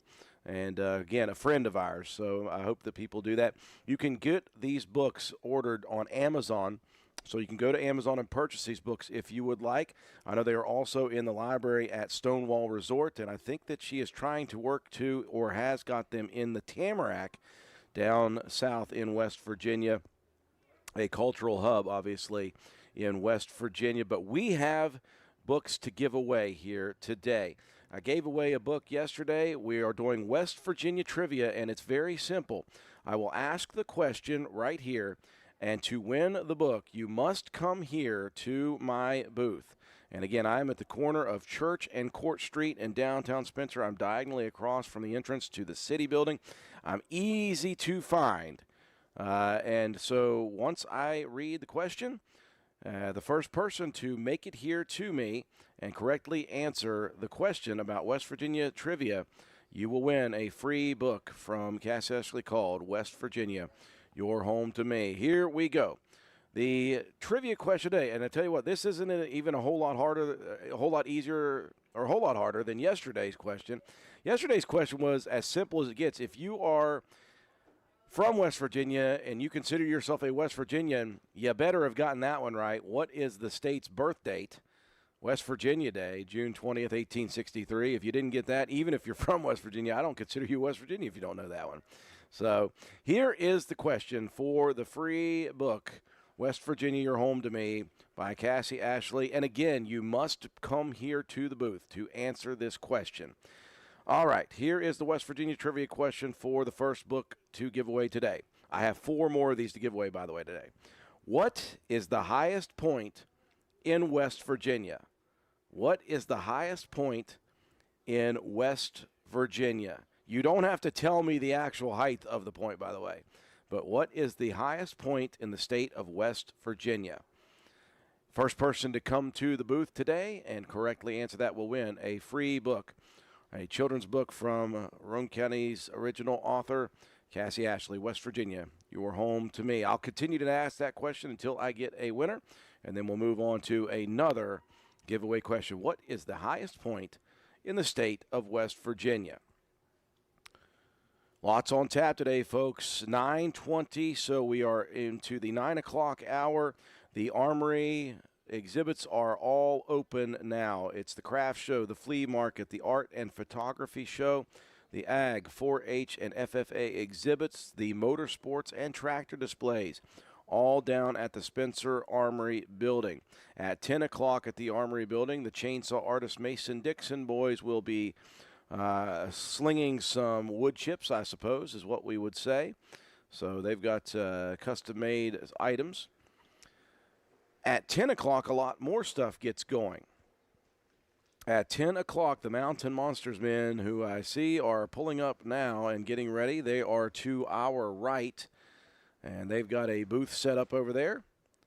And they've been throughout the last couple of days here at the festival. It's weird because it's a popular TV show based out of West Virginia, and it is very popular, and so those guys are popular, and you stop by there, and they've got stories to tell. I am absolutely sure of that. Also at 10 o'clock, directly to our left, the information booth is going to be open pretty soon. That's where you could get all of your official Black Walnut Festival merchandise, including the Fiesta Wear collectible coffee mugs. This year's color is sky blue, and they're very, very nice collectible items. I know a lot of people love to collect those each and every year. They've also got other Fiesta Wear opportunities over there as well, other than the collectible mugs. That's where you get your merchandise as well and your gear. Mountain State Awards and Graphics, Chad and Krista Kuhn are sponsoring that. They've got hats, T-shirts, hoodies, sweatshirts, all sorts of items for you to purchase there. Also at 10 a.m., down at the Casto and Harris lot, the cornmeal grinder is going to be grinding up fresh cornmeal. And the petting zoo right across from that at Heritage Park is open. I have been reliably informed by Jack Garrett Ford's own Quentin Keaton that there is llamas. Can confirm there are llamas down there. I hope they're not the spitting llama kind. Hopefully they don't spit. If they do, watch out. 10 a.m., the marketplace opens up at the community building. We were just down there hanging around getting our own pancake breakfast, and you can see all of the booths set up inside of the building there at the community building. That will open at 10 a.m., so people can come down there and enjoy that. Just outside at Heritage Park, the flower show continues today starting at 10. The carnival begins at 11 a.m. today. 2 sessions of the carnival today. You got 11 a.m. to 5 p.m. and then 6 until close. Now, the prices for wristbands today, first session 11 to 5, the wristband price is still $20 for a wristband. You can get 20 tickets for $25 or 1 ticket apiece for $1.50. This evening session, the 6 p.m. to close session of the carnival, wristbands will be $25, and then again, you can buy 20 tickets for $25 or 1 ticket for $1.50 a piece. Those are the prices for the carnival today on both sessions. 11 a.m., if you are hungry, you better get down here. 11 a.m. is when the food court opens. 11 a.m. is also when the famous ox roast sandwiches will be open at the Hungry Moose restaurant for sale.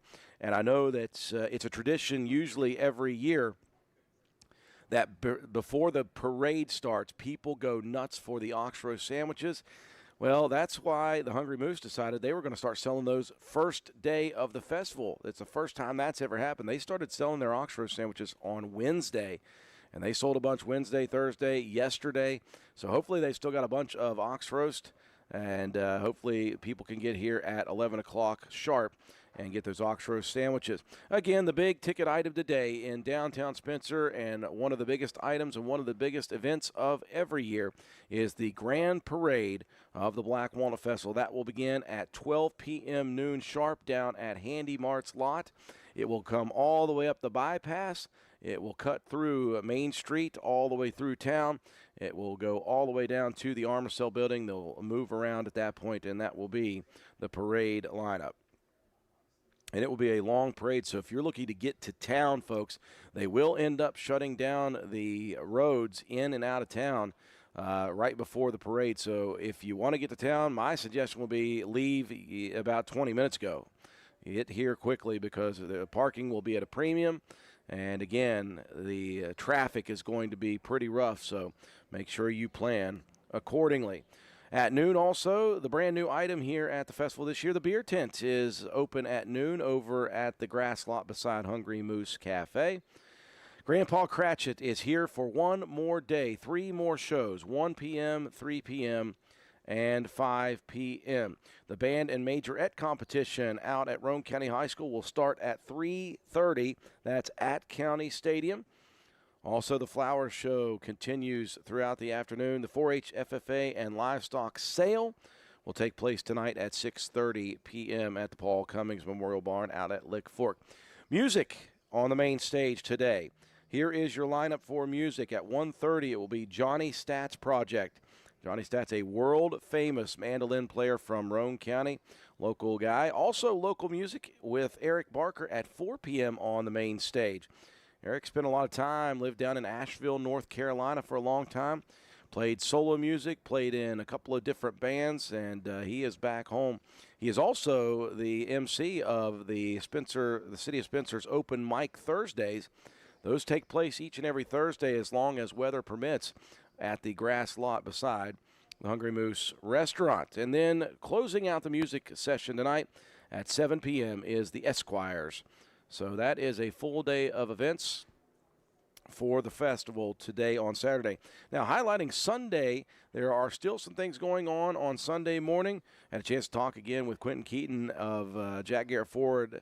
Jack Garrett Ford, a big sponsor of the Patch and Jack Garrett Ford Racing Series. The Black Walnut Festival Nut Run is part of that racing series. And he was talking a flat course, so a lot of PR times being taken over on this course. The registration for the Nut Run and Walk will be at 10 a.m. tomorrow. That's down at Heritage Park, just outside the Heritage Park's building. And then the actual race will begin at 11 a.m. The car show over at the Walmart parking lot Sunday morning at 11 a.m. The registration begins, and then the car show takes place. Those will be just hanging out there. And, again, I would expect a huge set of entries this year because the classic car enthusiasts are the ones who will not take those classics out if the weather is inclement. This year is not going to be the case. You are going to have nothing but beautiful sunny skies on Sunday as well. So hopefully it is a huge car show. That'll take place again over at the Walmart parking lot tomorrow morning. Registration at 11, and the cars will be set out there for quite a while. The carnival will continue one more session tomorrow, and that is 11 a.m. to 4 p.m., and that is, again, $25 for wristbands. It is buy one, get one free, though. So really, if you think of it, it's like $12.50 per wristband on Sunday. The craft show continues tomorrow at the Spencer Armory from 11 a.m. to 4 p.m. Don't forget, on the courthouse lawn, right in front at 1 p.m., gospel music will be taking place. Lots of different bands. Some new people have been added to the list. I do know that David and Sheila Bone will be there. Tracy Miller is going to be there as well. Let me actually pull up the list of singers for that. I don't want to miss anybody. On a Sunday, they got Cousins for Christ, Tracy Miller, Ron Shamblin, David and Sheila Bowen, and there's one more that is not listed on that, so I do forget that one person. Maybe Dave Bowen will be around here today, and he'll talk about the gospel sing last night, and that was out at Faith Baptist Church. It was Mike Upright, the Brighter Side Quartet, and David and Sheila Bowen. And again, they were doing that in honor and memory of Squire Parsons, who is an honorary Grand Parade Marshal, by the way, today. Of course, Squire, Roane County resident and very, very famous gospel singer over the many, many years, passed away earlier this year. And so they're going to do a special float in honor of him as an honorary parade marshal. I've talked with David Bowen. He and Sheila will be on that parade float, and they'll be singing. And, of course, he's got some special guests with him as well going to be on that float. And they're going to do a real special version of Sweet Beulah Land when they get to the Main Street area. They're going to stop in front of the courthouse, and they're going to sing that, and they're going to invite the rest of the people here to also join in on that sing. Speaking of Grand Parade Marshals, the Grand Parade Marshal for this year is a local resident, a former local resident at least, and one of the best athletes to ever grace the football field or the wrestling mat at Roane County High School. That is Dylan Cottrell and his entire Glenville State University wrestling team. They are the Grand Parade Marshals to be honored here today at the Grand Parade. I tell you what, Dylan, just a wonderful athlete, but he has found his niche in the coaching world. He has taken Glenville State University from no program to a national title contender in Division II. They finished runner-up this past year. They are now two-time defending Mountain East Conference wrestling champions, and they continue to do big things over there in Gilmer County. So that is what you're going to see for the Grand Parade as the marshal. So many things going on today at the West Virginia Black Walnut Festival. We are going to be live. Once again, we will be covering the Black Walnut Festival Grand Parade here on our streaming services. Hopefully you guys are able to attend. Wanted to offer you guys, once again, we are giving away 4 of these books that you will see on your screen. We're going to be giving away 4 of these. You have to answer West Virginia trivia, and you can't do it on the Facebooks. You got to come here to the festival. So if you or somebody you know gets this message, have somebody stop by here and answer this correctly. The first person to do will win this book that you see on your screen. It is called West Virginia, Your Home to Me by Cassie Ashley. She's a friend of mine, a friend of ours, and, of course, a former Roane County resident, graduate of Roane County High School. She has written a children's book inspired by having her own kid.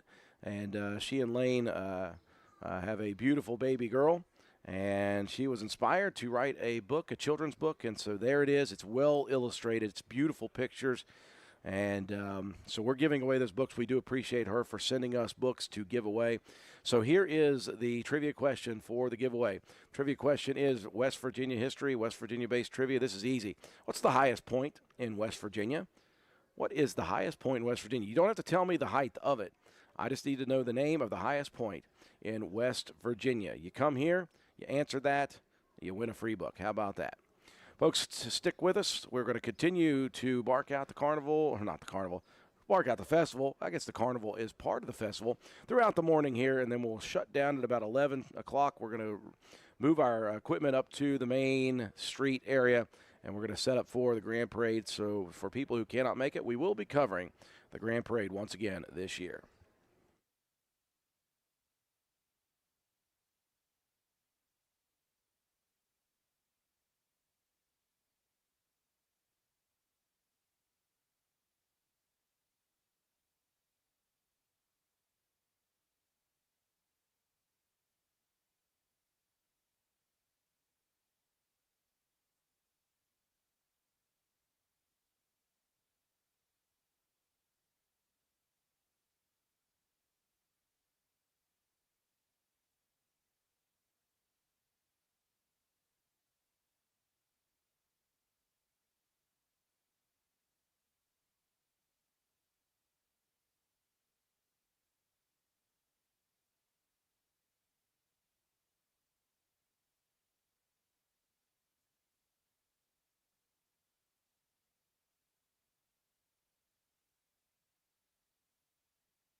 Once again, ladies and gentlemen, taking a look at your screen. Of course, it's covering up the screen right now, but I wanted to give people a chance. We're giving away copies of this book. It's a children's book by Roane County native author Cassie Ashley. It is West Virginia, Your Home to Me. Beautifully illustrated book. It's a children's book, easy reader for first time and emerging readers. It's a good opportunity for them to practice. For adults, if you've got young kids, it's a great book that you can read over and over to your youngsters. And so, good opportunity there. Do appreciate Cassie sending me copies of the book to give away. You can also buy these books on Amazon if you are interested. But the trivia question right now out there for the first person to answer correctly in front of us is, what is the highest point in West Virginia? The highest point in the state of West Virginia. Do not need the actual height of it, just need the name of the place that is the highest point in West Virginia. This is West Virginia Civics History 101. So hopefully somebody is able to answer this correctly, and if you're the first one to do it, then you win this book, West Virginia, Your Home to Me. I am going to run over to Backwood Ramblings, folks. I'm going to grab some coffee. We are going to continue live here for the next 20 minutes. And then I think we're going to try to go a little bit mobile. We're going to try to walk around the courthouse square a little bit. Going to try to pop into Heritage Park just a little bit. I got some ideas on things I want to do here today, so hopefully we are able to make that happen. So stick with us. And again, if you come by here to answer and I'm not here, hold on. I'm just going to get coffee. I'm not leaving for good. So stick with us, folks. We'll be back in just a sec.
What's up, folks? I do appreciate you joining us continually. You'll see that we've spruced up the screen there. That's my buddy Swolby, who decided to show up on Saturday morning of the festival and complain that I didn't do a good job of graphics. Well, I'm not the graphics guy. I'm the ideas guy. I'm not the one who can perform this stuff. Looks really good, Swolb. I'm just kidding, buddy. We are live at the festival here. Day number 4, and I tell you what, when I woke up this morning, well, number one, I was exhausted from another full day of events. Went to Ravenswood last night, helped broadcast Roane County and Ravenswood. Roane County with a big 48-0 victory over the Red Devils. Raiders now 5-1 on the season, rolling right along.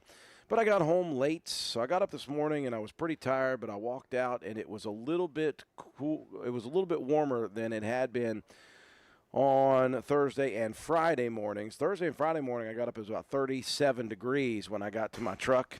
This morning, it was 46 already, so not quite as chilly, and I got a good feeling at that very moment that this was going to be a massive day at the Black Walnut Festival. Yesterday was huge. Thursday was like Friday normally is, and so we know that the crowds are absolutely crazy today. So the hope is that everybody gets downtown, finds a parking spot somewhere within the vicinity of walking distance of Main Street, and hopefully everybody has a good time. All right, birthday girl coming to the festival today. Do appreciate that. I hope everybody has a good time here at the festival. Lots going on here. We're almost to the 10 o'clock hour, so let's take a look at what is going to open at 10 o'clock. Number one, the information booth is going to open at 10 o'clock a.m. That is where you can get your official Black Walnut Festival merchandise. Mountain State Awards and Graphics is the ones who are producing the T-shirts, the sweatshirts, the hoodies, the hats, all of your gear. And then, of course, you've got the FiestaWare items, including the collectible FiestaWare coffee mugs. This year's mug is a sky blue mug. And they also have all sorts of other trinkets and Blinko glass, and they got coins. They got actual black walnuts for sale over there. They also have some entry, or they've got some results from like the Kids Day Parade and then the baking competition. They do have some information for that if anybody would need. They've got that information. Somebody asked about the fudge people, Gibson's Goodies, the fudge people, and again, somebody asked about peanut brittle. That's where you can find it down at Heritage Park Community Building. That is where you can find that stuff. That all opened at 9 o'clock this morning. But at 10 o'clock, well, of course, let me go through the 9 o'clock opens. Of course, the Armory, everything kind of gets going at 9 o'clock. The craft show, the flea markets, the art and photography show exhibits, the FFA, 4-H, and agriculture exhibits, the exhibits and the displays for the motorsports and tractors. Of course, our very own Shamblin Brothers Farm Supply has been gracious to bring a ton of Coyote tractors and implements out front of the Spencer Armory for people to come and enjoy and look at. 10 a.m. is, of course, the Grand Parade lineup beginning down at Handy Marts and the COA building. One-room school tours and Train Depot Museum open at 10 a.m. The Mountain Monsters men are set up right now over at Court Street just beside of us to our right. They'll be open from 10 to 5 today. The Chainsaw Artist Mason Dixon Boys back at the Spencer Armory today at 10. The Cornmeal Grinder will start down at the Casto and Harris lot at 10 a.m. The Petting Zoo is open at 10 a.m. down at Heritage Park. They do have, and I have been reliably informed, that they do have a llama, at least one, maybe more than one llama. Hopefully it's not the spitting llama kind. Hopefully it's just a regular llama. The Marketplace down at the community building open with the food and beverage. Of course, that's, again, where you can get Gibson's Goodies as well. Now, Sanger Farms, I forgot to mention, they are over at the Armory. So make sure if you're over there, you frequent Sanger Farms. They've got good food over there. 11 o'clock, speaking of food, is when food goes crazy here at the Courthouse Square. The ox roast sandwiches, the tradition at the festival, taken over this year by the Hungry Moose restaurant. They were selling those on Wednesday. So they have sold those throughout the entirety of the festival. And I know it's a tradition for a lot of people to go get their ox roast sandwiches right before the Grand Parade. So you can get those starting at 11 o'clock at Hungry Moose. The festival food court is also open. All of the vendors are open at 11 a.m. The Grand Parade takes place at noon, all the way up the bypass through Main Street on downtown Spencer. At the same time, at noon, the beer garden is open up on the grass lot right beside Hungry Moose. That'll be open from noon to 9 p.m. If you're looking to catch Grandpa Cratchit, you got one more day to do it. 3 opportunities, 1 p.m., 3 p.m., and 5 p.m. That is right beside us on Court Street as well. Live music begins at 1:30 p.m. with Johnny Stats Project taking the stage. That'll be followed by Eric Barker at 4 p.m., and then the Esquires at 7 p.m. Those are your musical acts. Looking for the band and majorette competition, 3:30 p.m. after the Grand Parade. Give some of those marching bands a chance to get all the way back out to County Stadium. At 3:30 p.m. is the start for the band and majorette competition. 6:30 p.m. is the 4-H FFA and livestock sale out at the Paul Cummings Memorial Barn on Lick Fork. We will be there with WVRC with live coverage streaming on Facebook and YouTube of all of that events. Where do you get T-shirts and stuff? Okay, it's very simple. If you look at the screen, right, I am going to swing it around. I am at the corner of what you're looking at, Court Street, right? And if I swing it over, you're looking now at Church Street, and that big tent right behind that big dumb idiot Swolby, that big tent is the information booth, and that is where you can get all the and speaking of T-shirts, they are throwing some up right there. So right there is where you can get all of the T-shirts and the merchandise, official Black Walnut Festival merchandise right there on Church Street at that big information booth tent. That is where you can get all of the items that you would like when it comes to the festival. How about that for quick information? And that's why we're here, folks. We're here just to give out the information. No other purpose in my life for the next couple of hours. We're getting out information. We are going to cover, we did have some questions. People have asked if we are going to cover the Grand Parade. The goal is to cover it without any issues. Now, there have been issues in the past. Obviously, there have been audio issues in the past. There's been connectivity issues with video. So what we have done is we have tried to simplify our equipment, try to make it as easy and as fail-safe as humanly possible. But once again, we are at the mercy of Starlink this year. We do have Starlink up, and as long as it holds decent up there on Main Street, and as long as Discord chat works, we should be able to cover the Grand Parade without too many glitches. That's the hope. So, yes, we will be covering the Grand Parade. Knock on wood that nothing happens that we cannot do that. Again, that Grand Parade at noon today. And again, we are giving away books here at the festival. Take a look at that book right there. That is West Virginia, Your Home to Me by West Virginia author Cassie Ashley, former Roane County resident. It's a children's book, easy reader for first-time and emerging readers, one that you can practice on and repeat and repeat. If you're parents of young kids, newborns, young kids, it's a good book to have to read. It's easily digestible, and it's a beautiful book, number one, illustrated magically with West Virginia in mind. And it is a great thing. We've got a trivia question out right now. The question is, what's the highest point in West Virginia? Just need the name. Don't need the actual footage. Just need what is the name of the highest point in West Virginia. Again, this is West Virginia Civics 101. So people should know this. All you got to do is stop down here at my booth. I am in the corner of Church and Court Street. Tell me the answer to that. You get it right, I'm going to hand you a book, care of Cassie Ashley. And again, she does have these for sale on Amazon if you are interested. You can go on Amazon and you can purchase one of those and get it for delivery.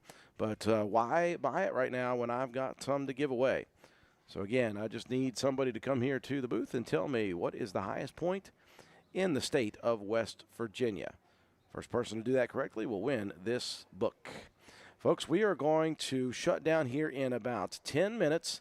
And we're going to go mobile. If things work out Wi-Fi-wise, we're going to walk around a little bit. We're going to check out Heritage Park.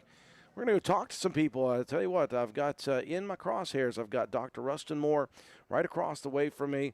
I'd like to have a little sit-down chat with him about his book and, again, about his just what's going on and just his I don't know what you would call it, his rise to get to the level of a dean of a major institution. He is the dean of veterinary medicine at The Ohio State University.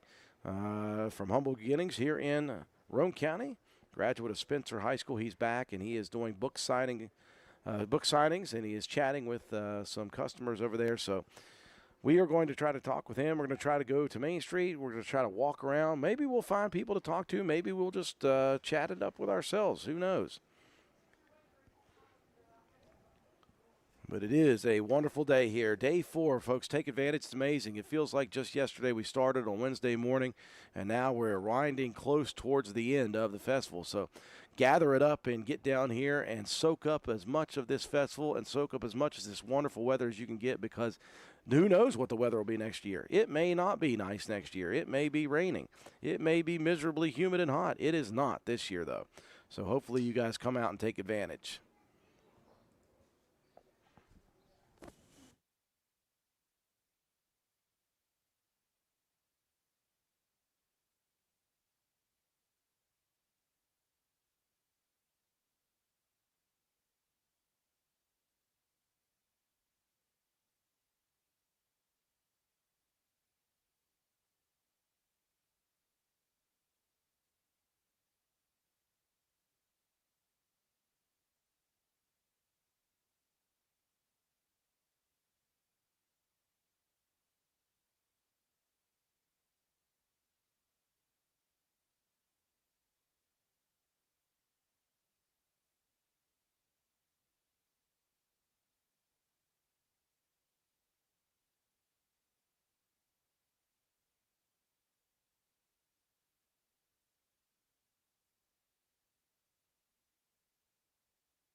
Live, live. We are live down at the festival. I'm not going to start singing, folks. Don't you worry about that. But we are live down at the 71st Annual West Virginia Black Walnut Festival, Day 4. It has been probably, I wouldn't say probably, I would almost guarantee, one of the nicest entire week weather-wise of a festival that I can remember in my time. It has been upper 60s, lower 70s, sunny, breezy, no humidity, not hot, not cold. You couldn't have dialed it up better. Even if you had a thermostat, I don't think it would be any better than it is here today. So with that in mind, what we are going to do is we are going to go ahead and close out this portion of our live stream. Now, stick with us, folks. We're just going to shut down this actual stream, and we are going to set up our mobile unit, and I'm going to start walking around. We're going to walk around the courthouse square. We're going to chop down to the Heritage Park area. We're going to come back up to the food court area. Then we are going to head over toward the carnival. We're just going to kind of mill around Main Street and the courthouse area, and we'll see who we see. We'll talk to who we can talk to, and we're just going to enjoy ourselves. And then once we're done with that, we'll come back here. We are going to transition all of our equipment up to Main Street, and we are going to be up on the rollback. We're going to set up and get ourselves ready for coverage of the Grand Parade, and that is what we are looking forward to most. It's what a lot of people are most looking forward to, and that is the Grand Parade. We're going to try to cover that live on Facebook and YouTube for anybody who cannot make it here. Hopefully you can kind of enjoy the sights and sounds of the Grand Parade through your TV or device. One more time before we shut down on this stream, I want to go through the list of things that are going on right now. The Pancake Breakfast has about 45 minutes left. That is sponsored by today the Roane County High School abroad trip students looking to raise money for their trips overseas and opportunities to expand their horizons. So that will be about 45 more minutes. That is down at the community building. I know we've had some people stop by the booth here and ask where it was because last year it was just up here on the courthouse square. But they have moved that down into the facility at the community building. They do have the, of course, they've got the kitchen there, so it's easier to get things done there. So go down in the next 45 minutes and support the RCHS Abroad Trip students. Right now, Dr. Rustin Moore is doing his book signing across the way from us. We're going to try to stop and get a little conversation with Rustin Moore. Again, Spencer High School graduates, former Roane County resident, and the dean of the Ohio State University Veterinary Medicine School. And again, he's got a book he's signing. And so we're going to try to go get a quick interview with him if we can possibly do that. Everything at the Armory is open now. Craft fair, flea market, art photography show, ag, 4-H, FFA exhibits, motorsports, tractor displays. The chainsaw artists are over there. So many things going on. Then down at Heritage Park, of course, the one-room schoolhouse tours, train depot museums. What else? The marketplace is open now down there. The flower show is open. The petting zoo is open. And, of course, up here at the courthouse square, got the Mountain Monsters men. The information booth is open officially. And they have got all of the gear that you want, the official merchandise for the Black Walnut Festival as well. Again, at 11 o'clock, that is when a lot of things happen food-wise. The ox roast sandwiches will be sold at Hungry Moose. All of the food court vendors will be open. The carnival is open once again at 11 today, 11 to 5, first session. $20 for a wristband, $25 for 20 tickets, $1.50 per ticket. And then they will be open again this evening, 6 p.m. to close, $25 for a wristband this evening. And, of course, still $25 for 20 tickets and $1.50 for each individual ticket. Again, noon, the Grand Parade taking place. We'll cover that. Noon, the beer tent open at the grass lot beside of the Hungry Moose. 1, 3, and 5 p.m., Grandpa Cratchit over on Court Street. Last chance for you to bring the kids down for that show. Live music gets going at the end of the Grand Parade. 1:30 p.m., Johnny Stats Project. 4 p.m., Eric Barker. The Esquires will finish it off today at 7 o'clock p.m. Looking for the band and majorette competition. That will be 3:30 at County Stadium out at Roane County High School for that. And then, of course, at 6:30 p.m., the 4-H FFA Livestock Sale taking place out at Paul Cummings Memorial Barn out at Lick Fork. We will be there for live coverage of that event as well. That will do it for us here on this stream. Stick with us, folks. We're going to go mobile here in just about 10 minutes. We're going to see what all the festival has to offer on this Saturday morning. Make plans, get here quickly, stay long, and enjoy the festival.